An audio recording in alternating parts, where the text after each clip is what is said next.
Guys welcome to med headup. ഇന്ന് നമ്മൾ നോക്കാൻ പോകുന്ന ഇൻട്രൊഡക്ഷൻ ടു മെഡിക്കൽ കെമിസ്ട്രി ആണ്. ഒരുപാട് ഇമ്പോർട്ടൻസ് ഉള്ളതും അല്ലെങ്കിൽ ഒരു 10 മുതൽ 15 മാർക്ക് വരെ ചോദിക്കാൻ ചാൻസ് ഉള്ള ഒരു യൂണിറ്റ് ആണ്. കാര്യം ഫസ്റ്റ് യൂണിറ്റ് എന്ന് പറഞ്ഞാൽ ഭയങ്കര ഇമ്പോർട്ടൻസ് ഉണ്ട്. ഒരു 15 മാർക്ക് നമുക്ക് എങ്ങനെയായാലും നമുക്ക് അതിൽ നിന്ന് കിട്ടും.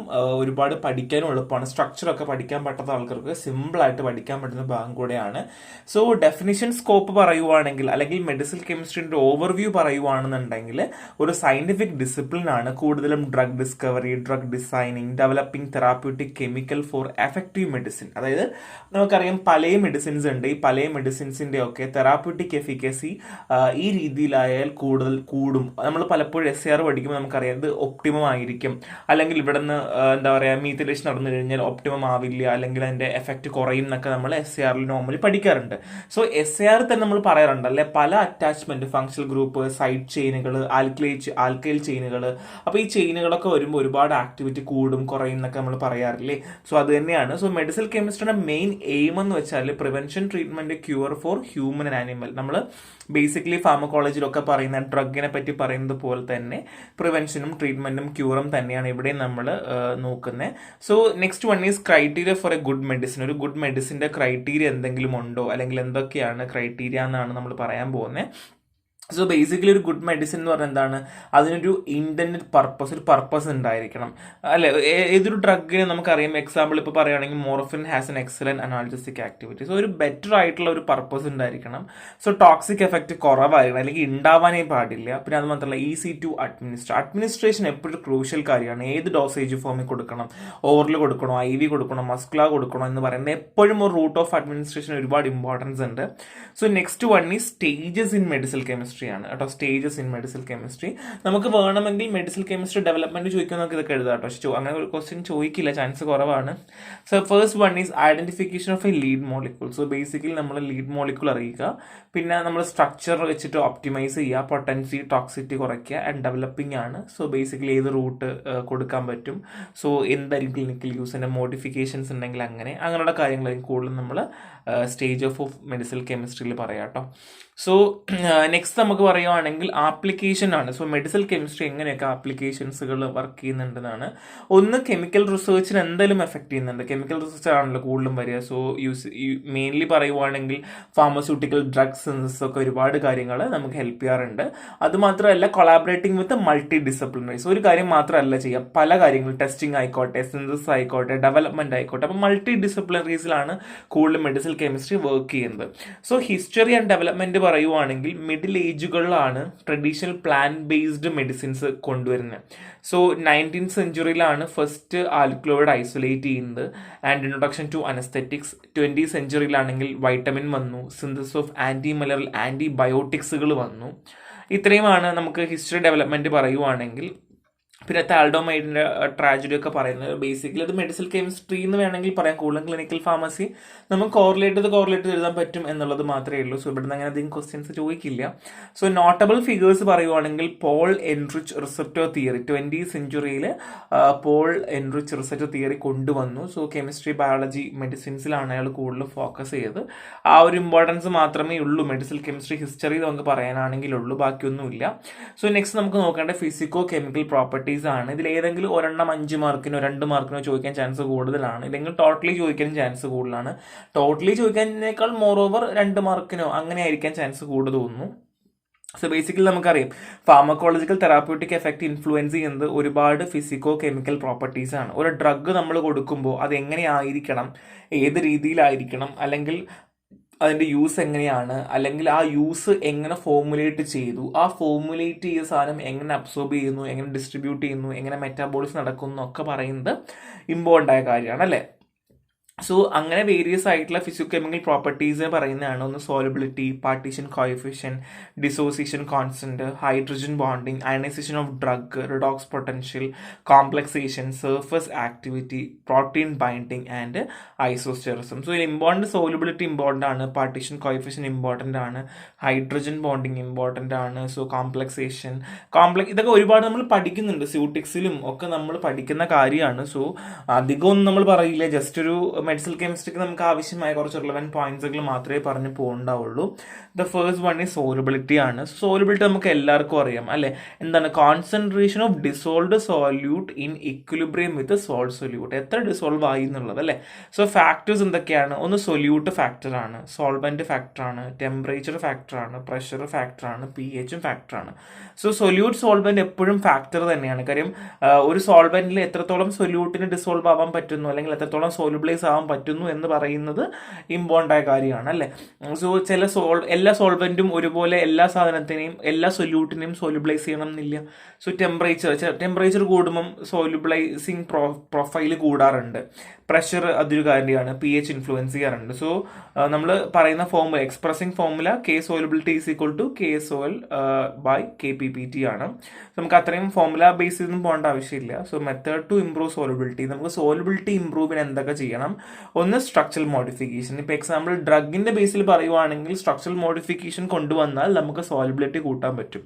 And use of co solvent. So ചില സമയങ്ങളിൽ എല്ലാ സോൾവെന്റും അല്ലെങ്കിൽ ഒരു സിംഗിൾ സോൾവെന്റ് തന്നെ എല്ലാ സാധനവും സോലബിലൈസ് ചെയ്യാൻ പറ്റുന്നു വരില്ല. ഇപ്പൊ നമ്മൾ പലതും പഠിക്കുമ്പോൾ തന്നെ soluble in alcohol, soluble in ethanol, sparingly soluble in water എന്നൊക്കെ പറയാറില്ലേ. സോ കോ സോൾവെന്റ് ഒരുപാട് ഹെൽപ്പ് ചെയ്യാറുണ്ട്. ആൻഡ് എംപ്ലോയിങ് സർഫാക്റ്റൻസ് കൊടുക്കുമ്പോഴും എന്ത് ചെയ്യാറുണ്ട്? Solubility കൂടാറുണ്ട്.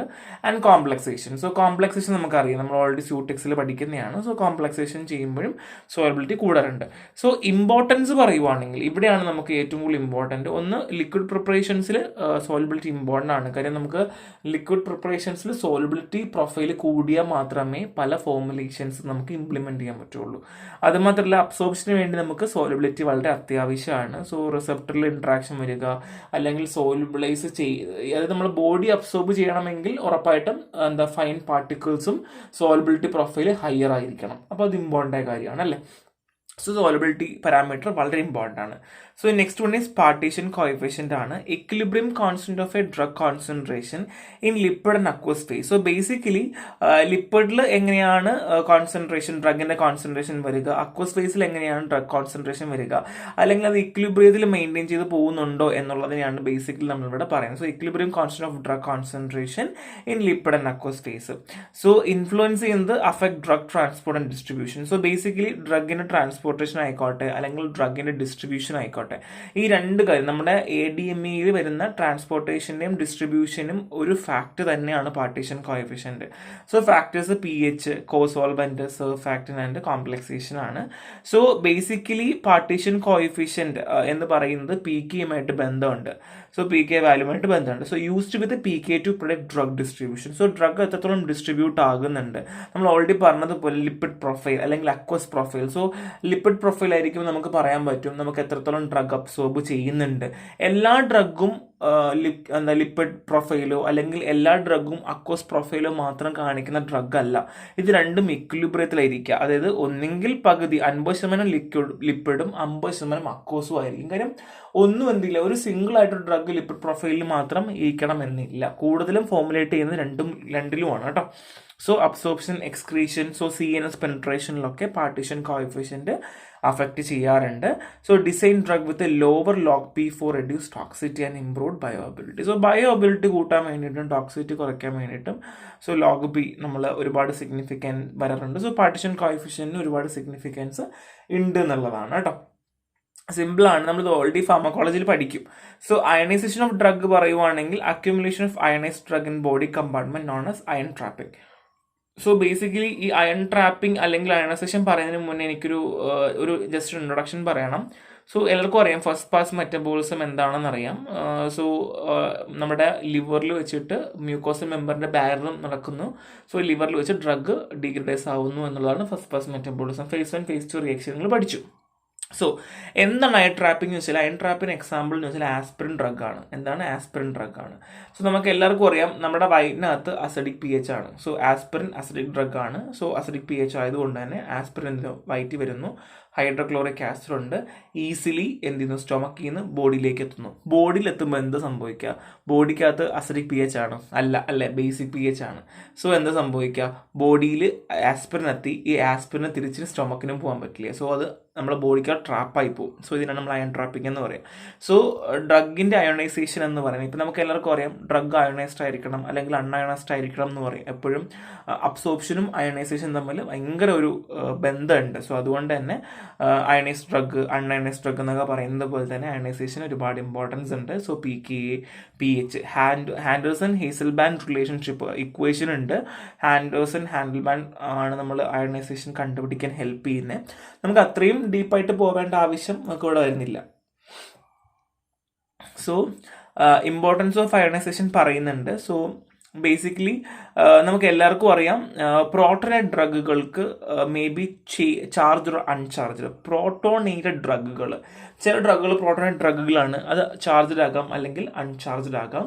So weak acid at acidic P H. So weak acid ആണ്, അത് അസിഡിക് പി എച്ചിൽ എങ്ങനെയായിരിക്കും? മോർ ലിപ്പിഡ് സോലുബിൾ ആയിരിക്കും. എന്തായിരിക്കും? മോർ ലിപ്പിഡ് സോലുബിൾ ആയിരിക്കും. Because it is unchanged the uncharged from more rapidly passing through biological membrane. Note that a weak acid at acidic pH will pick up a proton and become uncharged. So basically ഒരു weak acid and acidic P എച്ചിലാണെന്നുണ്ടെങ്കിൽ ഇവിടെ എന്താ സംഭവിക്കുക? ഇത് like they will pick up a proton. ഒരു proton എനിക്ക് pick ചെയ്യുക. അത് മാത്രമല്ല അൺചാർജ്ഡ് ആയിരിക്കും. എന്തായിരിക്കും? Uncharged. So basically importance of ionisation എന്ന് പറയുമ്പോൾ നമുക്കിങ്ങനെ വാരിക്കോരി എഴുതേണ്ട ആവശ്യമില്ല. സോ ഇമ്പോർട്ടൻസ് ഓഫ് അയണൈസേഷൻ എന്ന് പറഞ്ഞിട്ട് നമുക്ക് വേണമെങ്കിൽ ഡ്രഗിൻ്റെ സോലബിലിറ്റി, ബയോളജിക്കൽ മെംബ്രെയിനിൽ എങ്ങനെ പാസ്സാകണം എന്നൊക്കെ തീരുമാനിക്കുന്നത് അയണൈസേഷൻ പ്രൊഫൈലാണെന്ന് നമുക്ക് വേണമെങ്കിൽ പറയാം. സോ ബേസിക്കലി ഇവിടെ weak acid acidic P H എന്ന് പറയാൻ റീസൺ എന്ന് വെച്ചാൽ നമ്മുടെ ബയോളജിക്കൽ മെംബ്രെയിനിൽ റെഡിലി പാസ്സാകണം എന്നുണ്ടെങ്കിൽ എന്തായിരിക്കണം? അൺചാർജ്ഡ് ആയിരിക്കണം. അതാണ് ഇവിടെ ഉദ്ദേശിക്കുന്നത്. ഓക്കെ. സോ അടുത്ത big base at alkaline P H ആണ്. സോ ഇവിടെ മോർ ലിപ്പിഡ് സോലുബിൾ ആയിരിക്കും because it is uncharged. The uncharged form morely readily pass the biology. മേലെ പറഞ്ഞ സെയിം കാര്യം, ഒരു വ്യത്യാസമില്ല. സോ ബേസിക്കലി ഞാൻ പറയുന്നത് വെച്ചാൽ അൺചാർജ്ഡ് ആണെന്നുണ്ടെങ്കിൽ നമ്മുടെ ബോഡിയിലേക്ക് എന്തെന്നു പെട്ടെന്ന് മെംബ്രെയിൻസുകൾ ക്ലോസ് ചെയ്യുന്നു, നമുക്ക് എഫക്റ്റ് കിട്ടുന്നു എന്നുള്ളതാണ് കേട്ടോ. അധികം അത് കാര്യമായിട്ട് ആലോചിച്ച്. Next one is hydrogen bonding ആണ്. സോ നമുക്ക് എല്ലാവർക്കും അറിയാം എന്താണ് dipole interaction between hydrogen electronegative atom ആണ്. സോ ഡെഫിനേഷൻ ആണ്. So electronegative atom like oxygen, nitrogen, fluorine എന്നൊക്കെ വരാം. So generally the hydrogen bonding classify into two type. രണ്ട് രീതിയിൽ ഹൈഡ്രജൻ ബോണ്ടിങ്ങിനെ തിരിക്കുന്നുണ്ട്. Intermolecular hydrogen bonding and intramolecular hydrogen bonding. So നിങ്ങളിതൊക്കെ 8ാം ക്ലാസ്സിലൊക്കെ നിങ്ങൾ പഠിച്ചിട്ടുണ്ടായിരിക്കും. എന്താണ് ഇന്റർമോളിക്കുലർ, എന്താണ് ഇൻട്രാമോളിക്കുലർ. സോ നിങ്ങൾക്ക് വേണമെങ്കിൽ അതിൻ്റെ പടങ്ങളൊക്കെ വരയ്ക്കാം, വേണമെങ്കിൽ വരച്ചാൽ മതി. So effect of hydrogen bonding പറയുവാണെന്നുണ്ടെങ്കിൽ so basically physical chemical properties of a compound. ഒരു കോമ്പൗണ്ടിൻ്റെ ഫിസിക്കൽ പ്രോപ്പർട്ടി, അതിൻ്റെ ക്യാരക്ടേഴ്സുകൾ അല്ലെങ്കിൽ അതിൻ്റെ കോമ്പൗണ്ടിൻ്റെ കെമിക്കൽ ക്യാരക്ടേഴ്സൊക്കെ ഒരുപാട് ഹൈഡ്രജൻ ബോണ്ടിങ് എന്ത് ചെയ്യാറുണ്ട്? ഹെൽപ്പ് ചെയ്യാറുണ്ട്. So melting point, boiling point, solubility. നമുക്ക് ഈ ഒരു ഭാഗം എത്തുമ്പോൾ നമുക്ക് വേണമെങ്കിൽ സോലബിലിറ്റിയും മെൽറ്റിംഗ് പോയിന്റ്, ബോയിലിംഗ് പോയിന്റ് എന്ന് പറഞ്ഞാൽ നമുക്ക് വേണമെങ്കിൽ വീണ്ടും എന്ത് ചെയ്യാം? നമുക്ക് ഹൈഡ്രജൻ ബോണ്ടിങ് അതിനകത്ത് നമുക്ക് എഴുതി കൊടുക്കാൻ പറ്റും. സോ അത് നമുക്ക് ഹൈഡ്രജൻ ബോണ്ടിങ് ഒരുപാട് ഹെൽപ്പ് ചെയ്യാറുണ്ടെന്ന് നമുക്ക് പറയാം കേട്ടോ. So next one is protein binding ആണ്. എല്ലാവർക്കും അറിയാം പ്രോട്ടീൻ ബൈൻഡിങ്. പ്രോട്ടീൻ എന്താണ്? നമുക്ക് ഒരുപാട് ഡ്രഗിൻ്റെ ട്രാൻസ്പോർട്ടേഷനും അല്ലെങ്കിൽ ഡ്രഗിൻ്റെ ഡിസ്ട്രിബ്യൂഷനും ഒരുപാട് സഹായിക്കാനാണ്. നമ്മുടെ ബോഡിയിൽ ഒരുപാട് ഫ്രീ പ്രോട്ടീൻസ് അവൈലബിൾ ആണ്. സോ ഒരു ഡ്രഗ് വന്നു കഴിയുമ്പോൾ പ്രോട്ടീൻ ഒരു മീഡിയേറ്റർ പോലെയാണ്. പ്രോട്ടീനും ഡ്രഗും കൂടെ ഒരു കോംപ്ലക്സ് ഫോം ചെയ്തിട്ട് എന്ത് ചെയ്യുന്നു? അത് പോയിട്ട് ഡിസ്ട്രിബ്യൂട്ട് ചെയ്യുന്നു. എക്സാമ്പിൾ പറയുവാണെങ്കിൽ ഒരു ഡ്രഗ് വന്നു. സോ ഇത് ഡ്രഗാന്ന് വെക്കുക. സോ ഇവിടെ പ്രോട്ടീൻ അവൈലബിൾ ആണ്. സോ പ്രോട്ടീനും ഡ്രഗും കൂടെ എന്ത് ചെയ്യുന്നു? ഒരു കോംപ്ലക്സ് ഫോം ചെയ്യുന്നു. അത് എന്ത് ചെയ്യുന്നു? മെമ്പറിനെ ക്രോസ് ചെയ്ത് നമുക്ക് എവിടെയാണോ ആവശ്യമുള്ളത് അവിടെ കൊണ്ടുപോയി കൊടുക്കുന്നു. ഇതാണ് നമ്മുടെ പ്രോട്ടീൻ ചെയ്യുക. എന്നിട്ട് തിരിച്ചെന്താ ചെയ്യുക? പ്രോട്ടീൻ അവിടെ നിന്ന് വീണ്ടും ഫ്രീ ആകും. എന്നിട്ട് എന്ത് ചെയ്യുന്നു? തിരിച്ചു വന്ന് വീണ്ടും ആ പരിപാടി ചെയ്യുകയാണ് ചെയ്യുക. സോ ബേസിക്കലി നമ്മുടെ പ്ലാസ്മ കോൺസെൻട്രേഷൻ ആണ് എപ്പോഴും എത്ര ഡ്രഗ് നമ്മുടെ ബോഡിയിൽ ഉണ്ടെന്ന് പറയുക അല്ലേ. അതായത് ആ ഒരു പ്ലാസ്മ ഡ്രഗ് കോൺസെൻട്രേഷൻ പ്രൊഫൈലൊക്കെ നിങ്ങൾക്ക് അറിയായിരിക്കും. ടൈം, പിന്നെ കോൺസെൻട്രേഷൻ ഓഫ് ഡ്രഗ്. സോ അതിങ്ങനെ കൂടുന്നതനുസരിച്ച് പ്ലാസ്മ ഡ്രഗ് കോൺസെൻട്രേഷൻ മിനിമം അങ്ങനെ നമുക്ക് കണക്കുണ്ട് കേട്ടോ. മിനിമം ഉണ്ട്, മാക്സിമം തെറാപ്യൂട്ടിക് അങ്ങനെയൊക്കെ ഉണ്ട്. ഞാൻ ജസ്റ്റ് ഒന്ന് ഓടിച്ച് പറഞ്ഞുതരാം. സോ ബേസിക്കലി ഒരു ഡ്രഗിനെ സംബന്ധിച്ച് നമുക്കൊരു പ്രൊഫൈൽ പറയുന്നത് എങ്ങനെയാണെന്ന് വെച്ചാൽ ടൈം നമ്മൾ കൺസിഡർ ചെയ്യാറുണ്ട്. അതിൻ്റെ കൂടെ ഡ്രഗിൻ്റെ കോൺസെൻട്രേഷൻ. ഓക്കെ. സോ നമുക്കൊരു മിനിമം തെറാപ്യൂട്ടിക് എഫക്റ്റ് ഉണ്ട്. മാക്സിമം തെറാപ്യൂട്ടിക് എഫക്റ്റ് ഉണ്ട്. ഓക്കെ, ഇത് ഈ 2 പോയിന്റ് മാത്രമേ ഇപ്പോൾ നിങ്ങൾ നോക്കിയാൽ മതി. സോ ഇത് കൂടുതലും ബയോഫാർമസ്യൂട്ടിക്സ് ആണ്, നമുക്ക് അത്രയും പോകേണ്ട ആവശ്യമില്ല. സോ നമ്മൾ ഡ്രഗ് കൊടുത്തു, എക്സാമ്പിൾ ആസ്പിറിൻ ഡ്രഗ് കൊടുത്തു. സോ ടൈം ഇങ്ങനെ കൂടിക്കൊണ്ടിരിക്കുക, വേണമെങ്കിൽ ഗ്രാഫ് അങ്ങോട്ടും ഇങ്ങോട്ടും മാറാം, ടൈം മേലെയും വരാം, ഡ്രഗ് കോൺസെൻട്രേഷൻ വരാൻ പ്രശ്നമൊന്നുമില്ല. So what ever. So basically നമ്മൾ ഡ്രഗ് ഇങ്ങനെ കൂടി വരികയാണ്. സോ ഇപ്പോൾ എക്സാമ്പിൾ ഒരു 50 കിലോ ഉള്ള ഒരു പേഷ്യൻറ്റിന് നമുക്ക് മിനിമം എത്ര വേണം, അവർക്കൊരു ആസ്പിറിൻ എന്ന് പറയുമ്പോഴത്തേക്കും പോട്ടെ, അല്ലെങ്കിൽ പാരസ്റ്റമോൾ തന്നെ വെക്കാം. പാരസ്റ്റമോളൊക്കെ നമുക്ക് ഇപ്പോൾ ആസ്പിറിൻ എന്ന് പറയുമ്പോൾ ഒരുപാട് യൂസ് വരാറുള്ളൂ. ആസ്പിറിൻ ഒരുപാട് ആൻറ്റി പ്ലേറ്റ്ലെറ്റ് എഫക്റ്റ് ഉണ്ട്, പിന്നെ ആൻറ്റി പൈററ്റിക് എഫക്റ്റ് ഉണ്ട്. സോ നമുക്കത് വിടാം. സോ ഇപ്പോൾ എക്സാമ്പിൾ നമുക്ക് പാരസ്റ്റമോൾ എടുക്കാം. പാരസ്റ്റമോൾ 50 kg ഉള്ള ഒരു പേഷ്യൻ്റ് ആണെങ്കിൽ മിനിമം അവർക്ക് 500 mg എങ്കിലും കൊടുക്കണം, എന്നാൽ മാത്രമേ നമുക്ക് എന്ത് ചെയ്യുള്ളൂ, അവർക്കൊരു മിനിമം എഫക്റ്റ് കിട്ടുള്ളൂ. സോ ഞാൻ ഇപ്പോൾ 500 mg കൊടുക്കുന്നതിന് പകരം 250 mg കൊടുത്തു. സോ എന്താ ചെയ്യുക, അവർക്ക് മിനിമം തെറാപ്യൂട്ടിക് എഫക്റ്റ് പോലും കിട്ടില്ല. അതെന്താ ചെയ്യുക, മിനിമം തെറാപ്യൂട്ടിക് എഫക്റ്റ് ആവുന്നതിന് മുന്നേ എന്ത് നടക്കും, എലിമിനേഷൻ ഫേസിലേക്ക് പോകും. ഓക്കെ, സോ ദാറ്റ് മീൻസ് എന്ത് സംഭവിച്ചു, ഇവിടെ ഫെയിലിയർ ഓഫ് തെറാപ്പി നടന്നു. എന്ത് നടന്നു, ഫെയിലിയർ ഓഫ് തെറാപ്പി നടന്നു. ഓക്കെ, സോ അത് കഴിഞ്ഞു. ഇനി രണ്ടാമത്തെ കാര്യം, നമ്മൾ 500 mg തന്നെ കൊടുത്തു. 500 mg കൊടുക്കുമ്പോൾ ആദ്യത്തെ 2 മണിക്കൂർ കൊണ്ട് മിനിമം എഫക്റ്റ് കിട്ടും. അത് കഴിഞ്ഞ് വീണ്ടും അത് പാസ് ചെയ്ത് ഒരു 4 മണിക്കൂറാകുമ്പോൾ മാക്സിമം എഫക്റ്റ് കിട്ടും. അത് കഴിഞ്ഞ് പിന്നെ എന്ത് ചെയ്യുന്നു, താഴേക്ക് വന്ന് എലിമിനേഷൻ ഫേസിലേക്ക് പോകും. സോ മാക്സിമം കഴിഞ്ഞ് പിന്നെയും വരുവാണെങ്കിൽ എന്തായിട്ട് മാറും, അത് ടോക്സിറ്റി ആയിട്ട് മാറും. കണ്ടോ, ഇതാണ് നമ്മുടെ എപ്പോഴും പ്രൊഫൈല് പറയുക, ഡ്രഗ് പ്രൊഫൈല് പറയുക. ഇങ്ങനെ ഈ ഒരു ഗ്രാഫും അല്ലെങ്കിൽ ഈ ഒരു പ്രൊഫൈലും വെച്ചാൽ നമ്മളെപ്പോഴും ഡ്രഗിൻ്റെ നമ്മൾ പറയുക. സോ പ്ലാസ്മ ഡ്രഗ് കോൺസെൻട്രേഷൻ ഒരു ഇമ്പോർട്ടൻറ്റ് കാര്യമാണ് പ്രോട്ടീൻ ബൈൻഡിങ്ങിനെ സംബന്ധിച്ച്. സോ ഇത്രയേ ഉള്ളൂ. നെക്സ്റ്റ് വൺ ഈസ് കോംപ്ലക്സേഷൻ ഓർ ചീലേഷൻ ആണ്. സോ കോംപ്ലക്സ് നിങ്ങളോട് സ്യൂട്ടിക്സ് പഠിക്കും, നമ്മൾ ഡീറ്റെയിൽഡ് കോംപ്ലക്സേഷൻ പഠിക്കുന്നുണ്ട്, നിങ്ങൾ അതിന് എഴുതിയാലും മതി. സോ ഇവിടെ ബേസിക്കലി ഫോർമേഷൻ ഓഫ് കോംപ്ലക്സ്, ഒരു കോംപ്ലക്സ് ഫോം ചെയ്യുന്നു എന്നുള്ളതേ ഉള്ളൂ through donor acceptor or Luis acid based mechanism. 2 mechanism ആണ്, ഒന്നെങ്കിൽ ലൂയിസ് ആസിഡ് ബേസ്ഡ് മെക്കാനിസമോ അല്ലെങ്കിൽ ഡോണർ അക്സെപ്റ്റർ മെക്കാനിസമോ ആയിരിക്കും. സോ ടൈപ്സ് എന്തൊക്കെയാണ്, ഒന്ന് ചീലേറ്റ്സ് ആകാം അല്ലെങ്കിൽ ലിഗാൻഡ്സ് ആകാം. ചീലേറ്റ്സ് എന്ന് പറഞ്ഞാൽ donating electron to metal ions. So metal അയോൺസുകളിലേക്ക് ഇലക്ട്രോൺസിനെ ഡൊണേറ്റ് ചെയ്യുന്നു. ഇനി ലിഗാൻഡ്സ് ആണെങ്കിൽ എന്താ ചെയ്യുക, ഇവിടെ റിംഗ് സ്ട്രക്ചർ, മെറ്റൽ ആറ്റവുമായിട്ട് റിംഗ് സ്ട്രക്ചർ ഫോം ചെയ്യുന്നു. ഒന്ന് റിംഗ് സ്ട്രക്ചർ, ഒന്ന് ഡൊണേഷൻ, അത്രയേ ഉള്ളൂ. സോ ആപ്ലിക്കേഷൻ ഒരുപാടുണ്ട്, ആൻഡോട്ടിൽ ഹെൽപ്പ് ചെയ്യാറുണ്ട്, അല്ലെങ്കിൽ പോയിസണിങ്ങിൽ ഹെൽപ്പ് ചെയ്യാറുണ്ട്. ബേസിക്കലി ഒരുപാട് പോയിസണിങ്ങിൽ ചീലേറ്റ്സ് അല്ലെങ്കിൽ കോംപ്ലക്സേഷൻ ഹെൽപ്പ് ചെയ്യാറുണ്ട്. അതായത് ഇപ്പോൾ എക്സാമ്പിൾ പറയുകയാണെങ്കിൽ ഒരു പോയിസൺ കിടപ്പുണ്ട്, അതിൻ്റെ പുറത്തേക്ക് കോംപ്ലക്സേഷൻ ഫോം ചെയ്യുക, അല്ലെങ്കിൽ ഡ്രഗ് ഈ പോയിസൺ പ്ലസ് കോംപ്ലക്സേഷൻ ഫോം ചെയ്തിട്ട് അതിനെ സോൾബിളൈസ് ചെയ്ത് പുറത്തേക്ക് യൂറിനിട്ടത് കളയുക. ഒരുപാട് മെക്കാനിസം ഉണ്ട്, നിങ്ങൾ ഓൾറെഡി സ്യൂട്ടിക്സ് പഠിക്കുന്നുണ്ട്, പ്രശ്നമില്ല. So 8-hydroxyquinoline act as an antibacterial and antifungal agent by complexing with iron or copper. So iron or copperന്റെ കൂടെ എന്ത് ചെയ്യാറുണ്ട്, ഈ 8-hydroxyquinoline കോംപ്ലക്സ് ചെയ്തിട്ട് ആൻറ്റിബാക്ടീരിയൽ ആൻറ്റിഫംഗൽ ആക്ടിവിറ്റി കാണിക്കാറുണ്ട് എന്നുള്ളതാണ്. സോ കോംപ്ലക്സ് ചീലേഷൻ ആണ് കേട്ടോ. സോ ഭയങ്കര സിമ്പിൾ ടോപ്പിക്കാണ്, ഒരുപാട് മാർക്കും പ്രതീക്ഷിക്കാൻ പറ്റുന്ന ഭാഗമാണ് അത്രയും വരുന്നത് കേട്ടോ. സോ നെക്സ്റ്റ് വൺ ഈസ് ബയോസ്റ്റെറിസം ആണ്. സോ ബയോസ്റ്റെറിസം മാത്രം ചോദിച്ച് കണ്ടന്റ്. സോ ബയോസ്റ്റെറിസം എന്ന് പറയുന്നത് like compound or group that possess near or equal molecule shape and volume approximately the same distribution of electron which exhibit similar physical properties. അതായത് സയാമൈസ് twins എന്നൊക്കെ പറയില്ല, അല്ലെങ്കിൽ twins Siamese ഇരട്ടകൾ എന്നൊക്കെ പറയാറില്ല, അതേപോലെ കണ്ട ഒരുപോലെ തന്നെ ഉണ്ടാവും. ഫിസിക്കൽ പ്രോപ്പർട്ടി സെയിം ആയിരിക്കും, ഇലക്ട്രോൺ ഡിസ്ട്രിബ്യൂഷൻ സെയിം ആയിരിക്കാം, എല്ലാം സെയിം ആയിരിക്കും, പക്ഷേ എന്താണ് രണ്ടായിട്ടാണ്, പക്ഷെ ഒരേ ക്യാരക്ടർ കാണിക്കും. സോ നമ്മൾ ഇതിനെ രണ്ടായിട്ട് ക്ലാസിഫൈ ചെയ്യുന്നുണ്ട്, ക്ലാസിക്കൽ ബയോസ്റ്റെറിസം ആൻഡ് നോൺ ക്ലാസിക്കൽ ബയോസ്റ്റെറിസം എന്ന് പറഞ്ഞിട്ട് രണ്ടായിട്ട് ക്ലാസിഫൈ ചെയ്യുന്നുണ്ട്.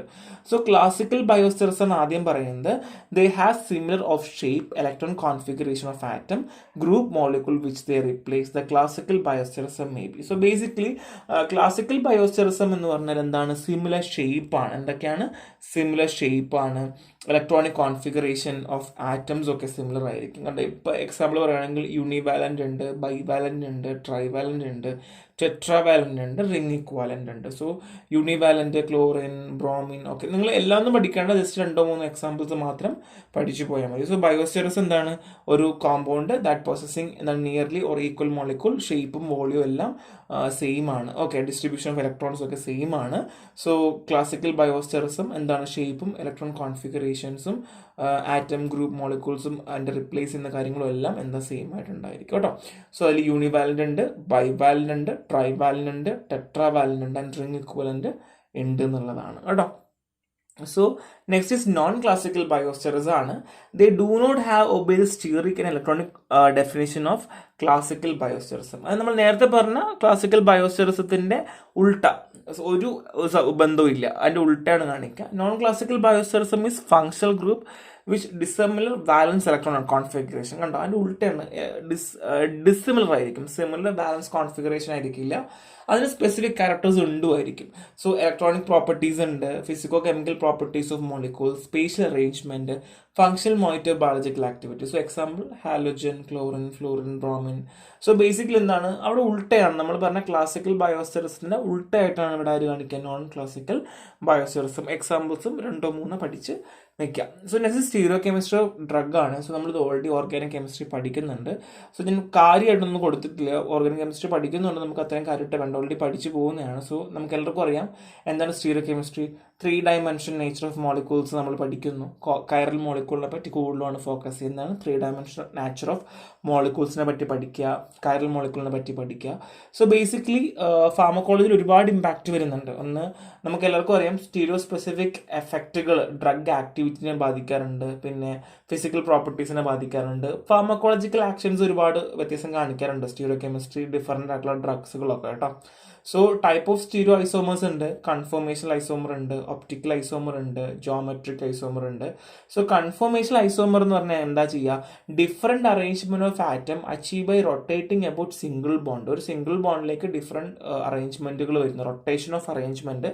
സോ ഇതൊക്കെ നമ്മൾ കൺഫോർമേഷണൽ ഐസോമറിസം ഓർഗാനിക് കെമിസ്ട്രിയിൽ നമ്മൾ പഠിക്കുന്നുണ്ട്. സോ വലുതായിട്ട് കൊടുക്കുന്നില്ല. ആൻഡ് ഒപ്റ്റിക്കൽ ഐസോമർ എന്ന് പറയുമ്പോൾ നമുക്ക് എല്ലാവർക്കും അറിയാം, ആൻഡ് ഇനാൻഷ്യോമർ എന്ന് പറയാറുണ്ട്. So chiral compound which one asymmetric centre have 2 enantiomer. So എന്താണ്, ഒരു അസിമെട്രിക് സെന്റർ ആയിരിക്കും ഉണ്ടായിരിക്കുക കേട്ടോ. So 2 enantiomers. So identical chemical physical property but different physiological activity. So basically എന്താണ്, ഫിസിക്കൽ പ്രോപ്പർട്ടീസ് ഉണ്ട്, കെമിക്കൽ പ്രോപ്പർട്ടീസ് സെയിം ആണ്, പക്ഷേ ഫിസിയോളജിക്കൽ ആക്ടിവിറ്റി ഡിഫറെന്റ് ആണ്. സോ ജോമെട്രിക്കൽ ഐസോമർസ് ആണ്. അവിടെ സിസം ട്രാൻസും, സിസം ട്രാൻസും അറിയാലോ അല്ലേ, ട്രാൻസ് ചില ഓപ്പോസിറ്റ് ആയിരിക്കും, സിസ് സെയിം സൈഡ് ആയിരിക്കും. സോ സ്പെസിഫിക് റൊട്ടേഷൻ പോസിബിൾ ആവാത്തതാണ്, റെസ്ട്രിക്റ്റഡ് റൊട്ടേഷൻ ആണ് ജോമെട്രിക്കൽ ഐസോമർസിൽ വരിക. ഇത് നന്നായിട്ട് എവിടെ പഠിക്കുക, നിങ്ങൾ ഓർഗാനിക് കെമിസ്ട്രി വായിക്കുക, എന്നാൽ മാത്രമേ ഇതിൻ്റെ ഒരു ഐഡിയ കിട്ടുള്ളൂ. അത് പഠിച്ചവർക്കാണെങ്കിൽ ഈ ഒരു ചാപ്റ്റർ പ്രശ്നമില്ല. ബേസിക്കലി ആ ഒരു ഇൻട്രൊഡക്ഷൻ മാത്രം നമുക്ക് 5 മാർക്കിന് കണക്കാക്കി മാത്രം പഠിച്ചാൽ മതി. ഒരു സോലബിലിറ്റി മാത്രം 10 മാർക്കിന് ചോദിക്കില്ല, ചിലപ്പോൾ സോലബിലിറ്റി PK അല്ലെങ്കിൽ സോലബിലിറ്റി അയണൈസേഷൻ അങ്ങനെയൊക്കെ ആയിരിക്കും ചോദിക്കേണ്ടത്. അങ്ങനെ ചോദിക്കുമ്പോൾ നമുക്ക് ഇങ്ങനെ എഴുതാവുന്നേ ഉള്ളൂ. സോ നന്നായിട്ട് വായിക്കുക, നന്നായിട്ട് പഠിക്കുക. നെക്സ്റ്റ് കാണാം. ബൈ.